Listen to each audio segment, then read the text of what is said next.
Chers amis, vous le savez, avec ce processus de refondation, notre ambition, elle est grande. C'est aussi une prise de risque. On ne va pas le cacher. On ne va pas le nier. Le pari est audacieux, il est inédit, puisque nous allons nous ouvrir, y compris à des opinions divergentes aux nôtres, de prime abord, qui vont nous amener à quitter nos zones de confort. Mais j'en suis certain, j'en suis convaincu, c'est un processus aussi qui va être exaltant. Soyons conscients que demain, nous n'inviterons pas seulement tous les Belges à réinventer le CDH. Nous inviterons tous les Belges à se réinventer eux-mêmes. Et plus précisément, nous les inviterons à redéfinir la manière dont ils rêvent demain, dont ils souhaitent se l'approprier, dont ils souhaitent que les relations entre élus et politiques évoluent, dont ils souhaitent que les priorités soient définies avec des moyens qui, eux, ne sont pas indéfinis. Il y a en Belgique, et en Europe d'ailleurs, une grande soif de démocratie renouvelée, beaucoup plus participative. C'est le cas au sein de la population, mais ne le nions pas, c'est aussi le cas au sein de notre parti. Nous allons nous atteler à favoriser cette démocratie représentative, à l'amplifier également, à la rendre structurelle même. Je sais que vous êtes nombreux, et à raison, à avoir parfois le sentiment, comme militant, qu'on ne pense à vous qu'au moment des campagnes électorales, lorsque vient le moment où il faut trouver de l'huile de coude pour aller coller des affiches. Et qu'entre les élections, peu de sollicitations, peu d'intérêt, peu d'échanges, pas suffisamment de reconnaissance. Eh bien, ce modèle, il est épuisé. Il ne peut pas, comme le dit le langage populaire, continuer, durer. Le gouvernement interne, la gouvernance interne du futur mouvement qui va se dessiner et que nous allons co-construire devra être radicalement modernisé. Soyons clairs, on va tous devoir se faire un peu violence par rapport à nos certitudes. Et moi, le premier. Par exemple, j'ai toujours été historiquement un grand partisan de la démocratie représentative par délégation. En gros, les électeurs sont invités à se prononcer lors d'un scrutin, et puis après, qu'ils laissent les élus travailler, et si jamais ils devaient être insatisfaits, le rendez-vous de l'élection suivante est quand même là pour être, le cas échéant, sanctionné. On sait que ce modèle est complètement dépassé. Les temps ont changé et il faut désormais être dans une démarche où l'interaction avec les militants comme avec les citoyens se fait de manière structurelle, beaucoup plus régulière. Les nouvelles générations, et pas seulement d'ailleurs, sont avides de participation beaucoup plus régulière, de co-construction de leur avenir sur beaucoup de questions de gouvernance, y compris celle du cumul. Nous devrons quitter nos certitudes, quitter nos zones de confort, accepter de nous mettre en danger.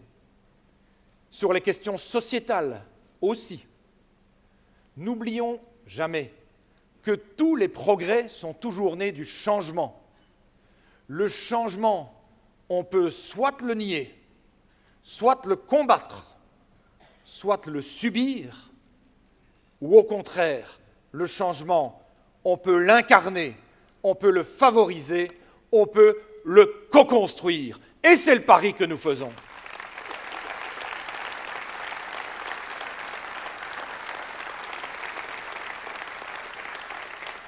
Ce processus de refondation, chers amis, il naît de la conviction que l'avenir ne peut plus se concevoir à la seule ombre du passé. Bien sûr, l'histoire est souvent bonne conseillère, notamment sur les conséquences désastreuses de la confiance que certains ont pu donner à un moment aux partis identitaires et extrêmes. À cette période funeste des grandes guerres, l'homme fut un loup pour l'homme. Aujourd'hui, les loups ne font pas que rôder à nouveau à proximité des cœurs de la démocratie. Aujourd'hui, ils sont à nouveau au cœur de celle-ci.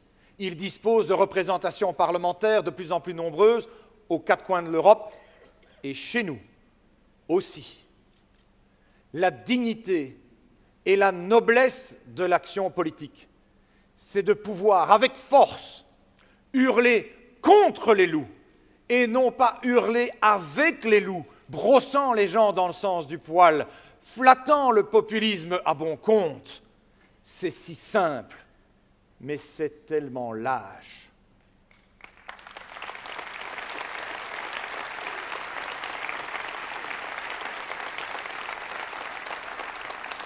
Gardons dès lors, chers amis, gardons la fierté, même si c'est moins simple à expliquer, même si c'est moins simple à exprimer à l'heure des médias sociaux, gardons, je vous en prie, cette fierté de tenir la caricature à distance, de privilégier les projets qui rassemblent plutôt que ceux qui divisent, les propos sensés plutôt que ceux qui sont irréfléchis, sans verser pour autant dans le centrisme mou et insipide. Et d'ailleurs, quand on s'indigne avec force et justesse, avec sens et pertinence, ça ne saurait jamais être insipide. L'univers médiatique nous incite à être plus cash. Pas d'être plus cash dans l'excès, mais plus cash dans les projets auxquels on croit. Comme lorsque l'on s'est indigné face aux visites domiciliaires au relent de bottes, comme lorsque l'on s'oppose à ce que des enfants soient parqués dans des centres fermés, comme lorsque l'on juge irresponsable de ne pas concrétiser les mesures pour les aidants proches ou l'assurance autonomie pour aider notamment nos seniors, comme lorsqu'on dénonce les coupes sombres qui sont faites dans les budgets de soins de santé, qui sont pourtant essentiels à tant de familles.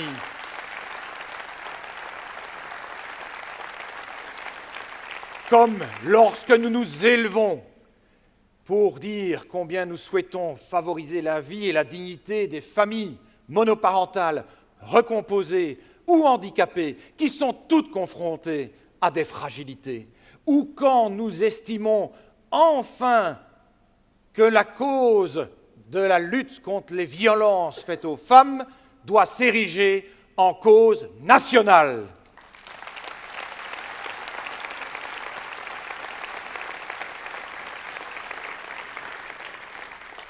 Ce processus, chers amis, soyez-en sûrs, ce n'est pas une invitation à renier ce que nous sommes ou ce que nous fûmes.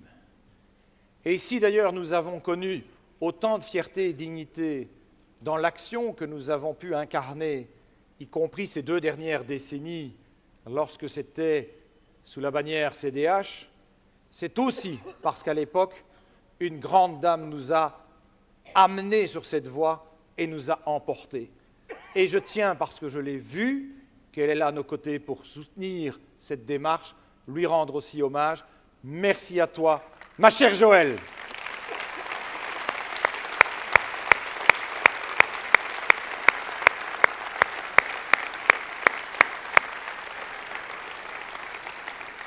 L'objectif, sois rassurés, soyez-le tous, n'est certainement pas de tourner le dos au passé, de le renier, de le regretter.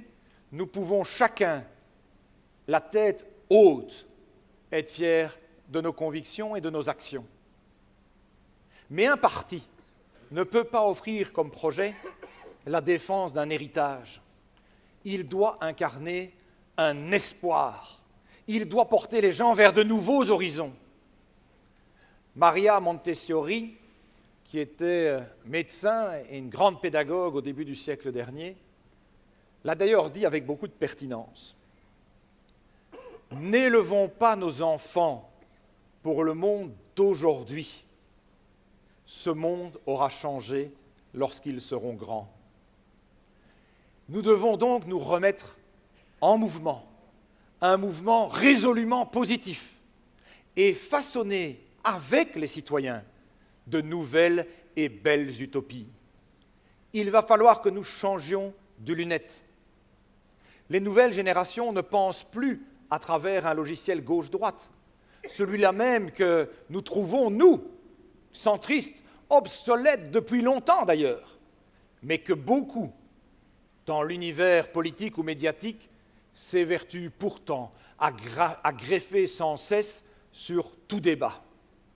Non, les nouvelles générations, ce qui leur parle aux tripes, ce sont les enjeux de qualité de vie, leur rapport au temps, au déplacement, à l'environnement, à l'argent, est complètement différent du nôtre. Aujourd'hui, beaucoup préfèrent renoncer à un salaire prétendument mirobolant, gagner un petit peu moins, si ça leur offre la faculté de travailler plus proche de chez eux, de mieux concilier leur vie professionnelle et familiale, de ne pas être perdus dans les bouchons.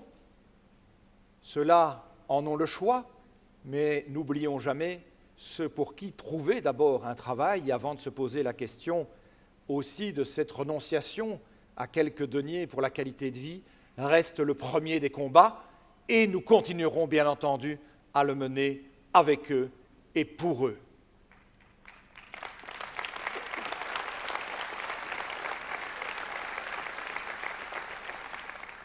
Beaucoup dans les nouvelles générations sont désormais aussi davantage en quête de sens dans ce qu'ils font et dans ce qu'ils vivent.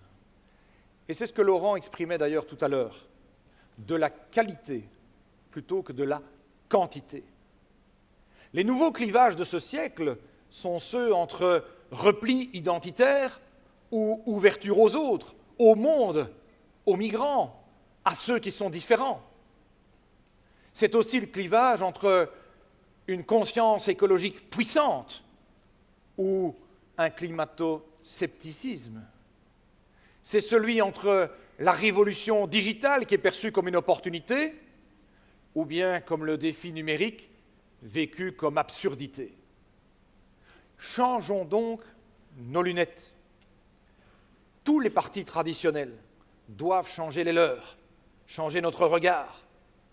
C'est peut-être pour ça que je me suis fait opérer des yeux, d'ailleurs. Au dos à dos, essayons plutôt la main dans la main. Et le processus de refondation que nous lançons aujourd'hui, si nous y croyons dur comme fer, ce n'est pas nécessairement par obligation, par contrainte, comme certains veulent résumer. Nous croyons tant à sa nécessité pour le CDH qu'à sa nécessité pour la société. Aujourd'hui, vivent sur un même territoire des juifs, des bouddhistes, des chrétiens, des musulmans, des laïcs, des athées, et j'en passe. La vraie question est désormais comment faire société ensemble? Comment fait-on société ensemble dans la diversité de nos convictions, de nos parcours, en veillant à ce que ce soit éminemment inclusif? Comment éviter à l'heure où la croissance économique n'est plus au rendez-vous, que les uns estiment qu'il faut dénoncer ou culpabiliser d'autres pour vivre mieux soi-même. Pointer du doigt le chômeur, l'étranger, le migrant, le politique, l'agriculteur, le grand patron, ce serait toujours la faute à quelqu'un d'autre. Ce modèle, c'est un danger à combattre, car certains flattent la part d'ombre qui existe en chacun d'entre nous pour en faire les choux gras. Et c'est là où je le dis avec force, élevons-nous contre les loups.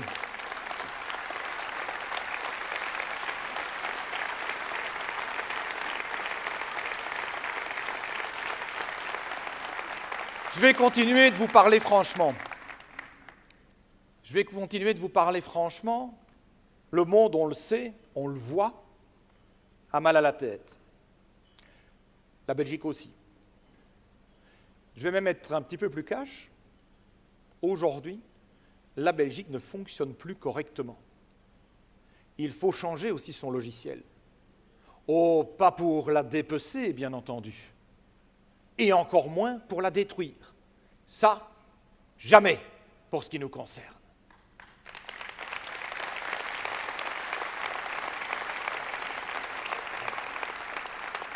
Mais il faut, avec lucidité, reconnaître qu'elle ne tourne plus toujours très rond. Dire l'inverse serait nier les difficultés que l'on rencontre dans ce pays pour former un gouvernement élection après élection. Ce serait nier aussi des situations absurdes qui sont à l'opposé de toute action publique efficace et efficiente. Que de gaspillage de temps, d'énergie et d'argent public. C'est pour les yeux en face des trous, améliorer et corriger ces dysfonctionnements qu'une réforme de l'État s'imposera en 2024. Préparons donc là sereinement plutôt que de la subir. Les francophones ont en effet une opinion forte à exprimer, mais plus encore, les francophones ont aussi une dignité à défendre.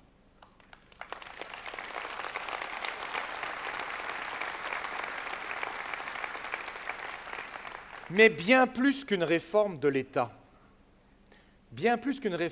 qui prendra de toute manière encore quelques années à se ficeler, ce dont ce pays a urgemment besoin, c'est surtout d'une réforme de l'état d'esprit. Une réforme de l'état d'esprit. Il faut rendre aux gens l'espoir, le plaisir, les réenchanter avec de nouvelles utopies, avec de la bonne humeur, avec de la conviction, avec de l'enthousiasme. Il y en a marre des fauteurs de peur et de désespoir qui sapent le moral de l'humanité. Le catastrophisme social, économique ou environnemental, érigé en doctrine pour ramasser les voix à l'appel du populisme, stop, s'il vous plaît.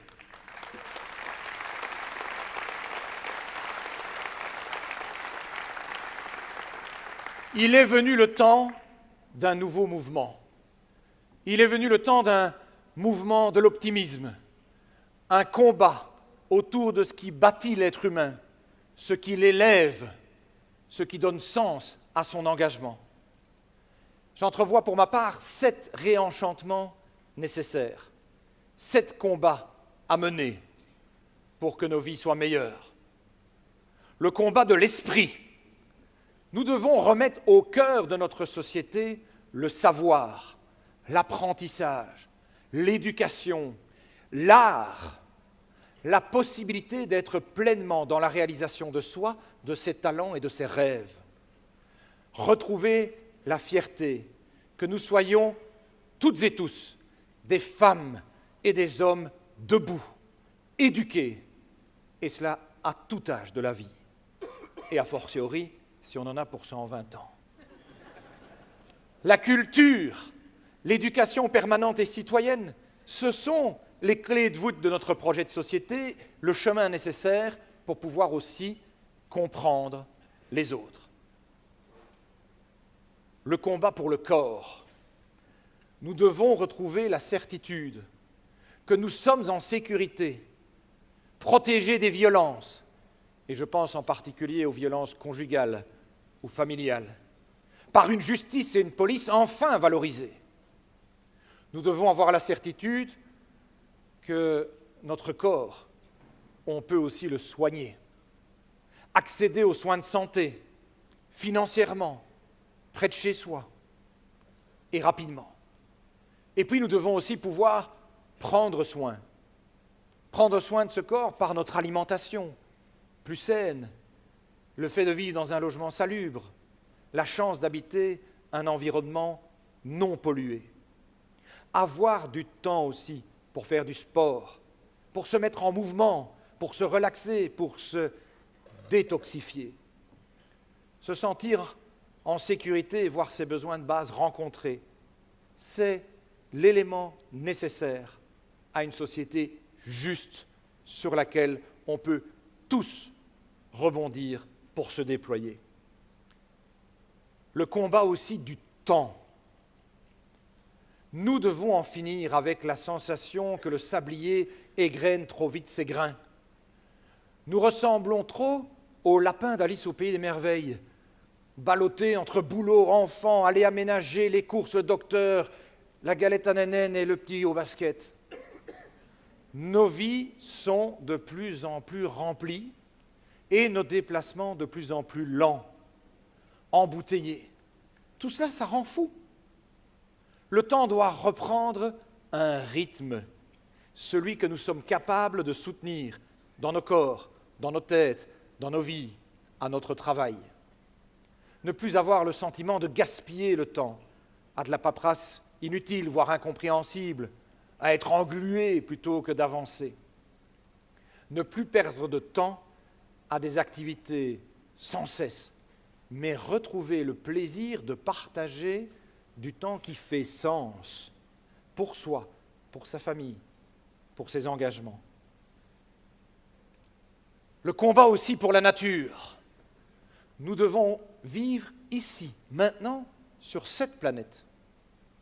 On peut rêver d'aller sur Mars, et c'est très stimulant d'ailleurs pour la recherche et la science.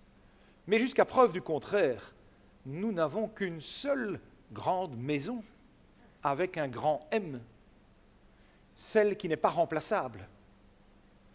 La cause environnementale ne peut plus jamais être considérée comme une variable d'ajustement de l'économie ou de nos vies quotidiennes. C'est une nécessité absolue et cette conscience environnementale devra irriguer les veines de notre nouveau mouvement.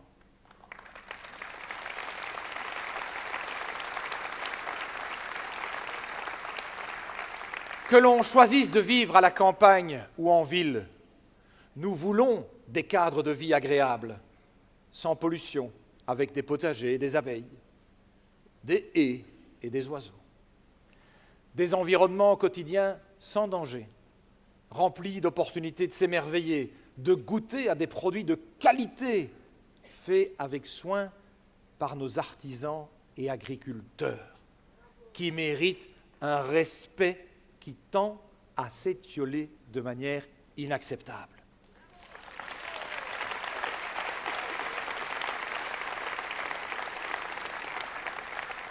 Notre combat à venir, c'est aussi donc celui de créer un nouveau climat, un climat apaisé pour l'environnement comme sur le plan social. Quatrième combat, celui de la connexion.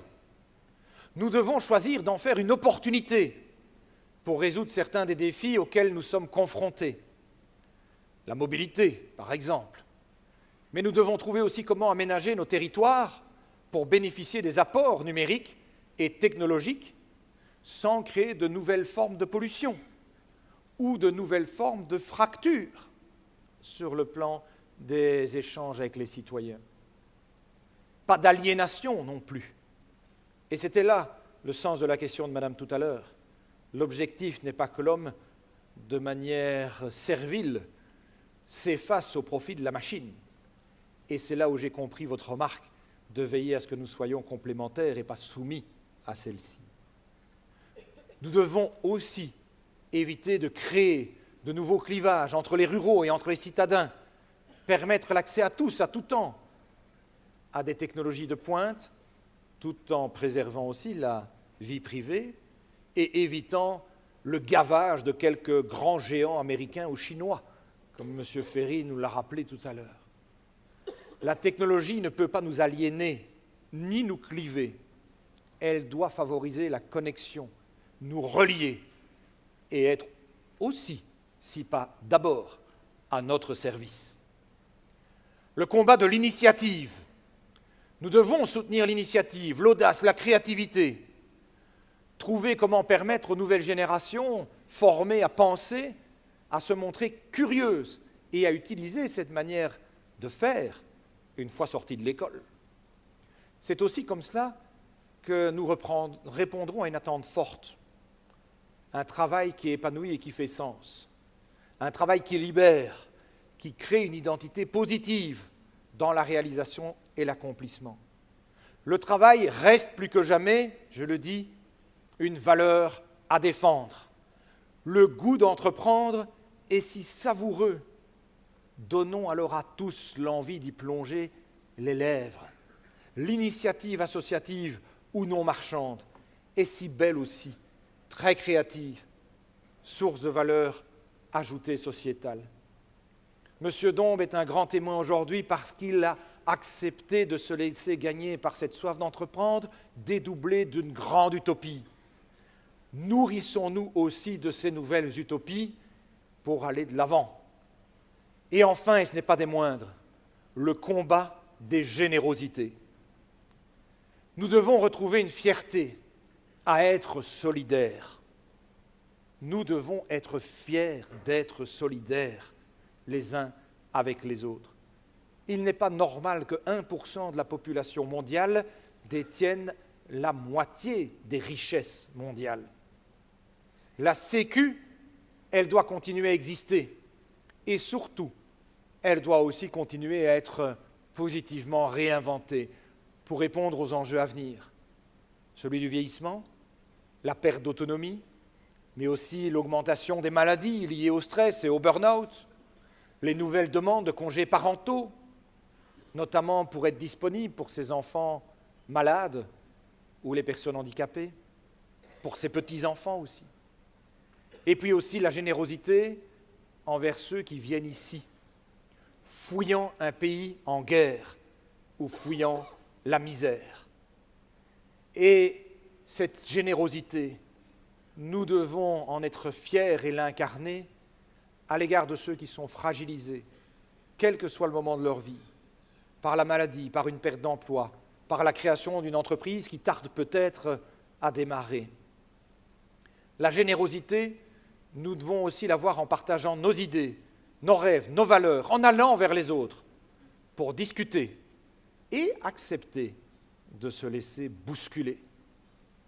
Cette forme de générosité, savoir écouter avec empathie, c'est aussi une clé du modèle politique à venir. Chers amis, comprenez-moi bien, je ne viens pas ici et en aucun cas de préempter les idées qui construiront le mouvement de demain issu du processus « Il fera beau demain ». Je ne suis pas en train d'écrire l'épilogue d'un processus qui débute seulement aujourd'hui et pour lequel nous devons écrire les pages ensemble. Si à cette tribune, j'esquissais déjà les conclusions et que je présentais quelle allait être l'architecture de notre futur mouvement, je tromperais les gens. Ils auraient alors le sentiment que le processus ouvert auquel ils sont désormais invités n'est qu'un alibi, un leurre. La messe étant déjà dite, il n'en est rien. Nous devons écrire ces pages ensemble. Et c'est pour ça que je n'ai pas formulé aujourd'hui de propositions concrètes. Je veux juste insuffler ici un vent d'optimisme à toutes celles et ceux qui vont, dans les mois à venir, créer cette nouvelle dynamique. Tous les coordinateurs des bassins de vie, singulièrement, qui sont des personnes qui, spontanément, se sont déjà manifestés pour pouvoir être des chevilles ouvrières de ce succès de demain. Non seulement je souhaite les remercier, mais comme ils auront aussi valeur d'exemple pour incarner ce nouveau mouvement, je voudrais même les inviter à me rejoindre, ici, maintenant, sous vos encouragements.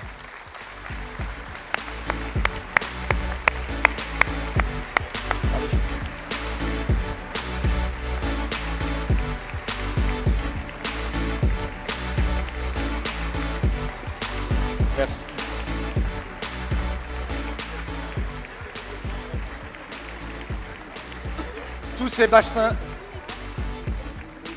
Tous ces coordinateurs de bassins de vie, ils sont jeunes, ils sont moins jeunes, ils sont tous motivés, ils vont être des points de contact, des stimulateurs du processus de refondation aux quatre coins de la Wallonie et de Bruxelles. Je vous en prie, n'hésitez surtout pas, non seulement à les soutenir, mais aussi à les solliciter, à les accompagner, à les encourager pour que le mouvement positif que nous impulsons puisse effectivement être attractif pour le plus grand nombre. Et pour y arriver, nous le savons, notre ambition n'est pas tant de refonder le CDH que de donner naissance à quelque chose de nouveau. Ce qui est proposé aujourd'hui, ce n'est pas simplement de nous régénérer, mais de créer un nouveau mouvement politique au bénéfice duquel il cédera le relais. À la différence des mouvements citoyens qui ont essayé de se lancer ces dernières années, nous disposons pour notre part de relais dans les parlements. Et nous avons également l'attention des médias.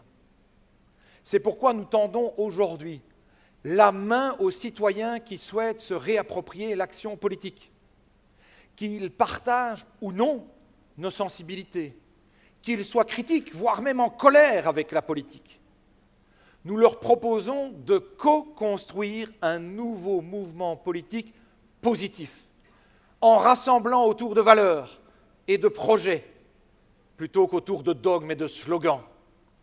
La réalité est complexe, nous le savons. Elle se prête mal aux raccourcis et aux yaka, en garantissant aussi plus de transparence et de débat interne. C'est normal que nous ne soyons pas d'accord sur tout. En privilégiant aussi un dialogue ouvert. Il n'y aura pas nécessairement besoin d'être membre du parti pour pouvoir participer au débat. Et en diversifiant nos modes d'action, je l'ai explicité tout à l'heure. Se présenter à des élections, exercer des responsabilités politiques, restera notre première raison d'être. Mais ce ne sont pas les seules manières de défendre nos valeurs. Nous devrons aussi être davantage présents sur le terrain en tant que mouvement, dans le débat d'idées et au travers d'actions multiples, notamment associatives.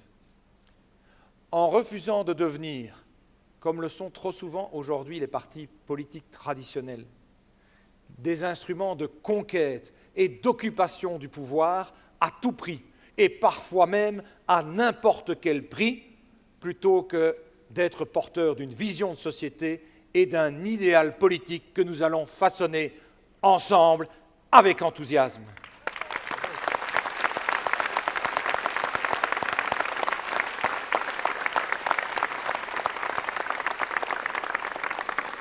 Chers amis,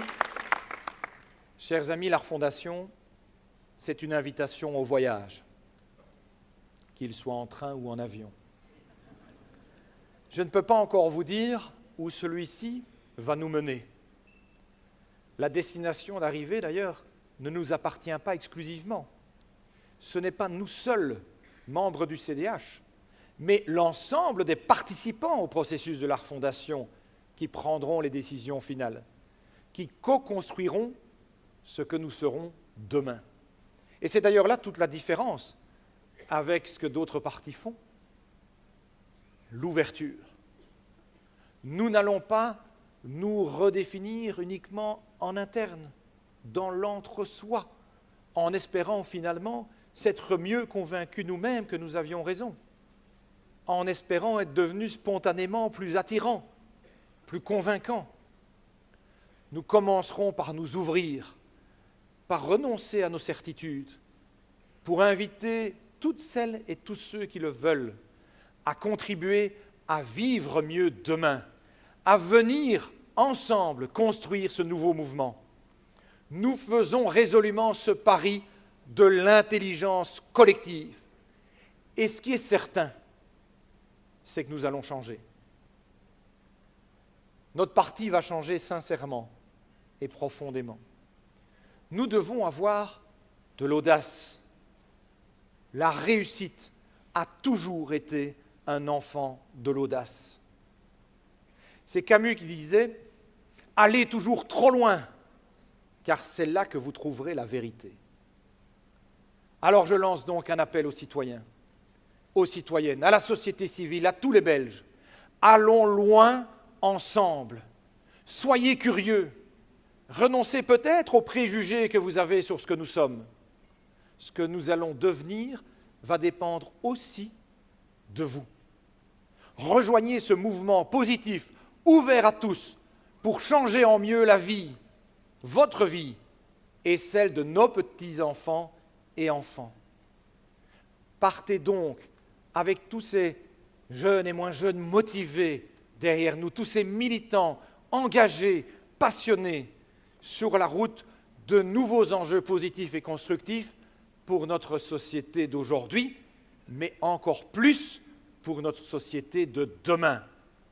Car, chers amis, il est devenu essentiel que la grisaille des esprits soit dissipée, que les éclaircies se refassent un chemin dans le moral des gens et dans l'action de l'État, pour qu'à tout moment, demain, il fasse beau pour chacun et que le soleil résolument brille pour tous. Je vous remercie.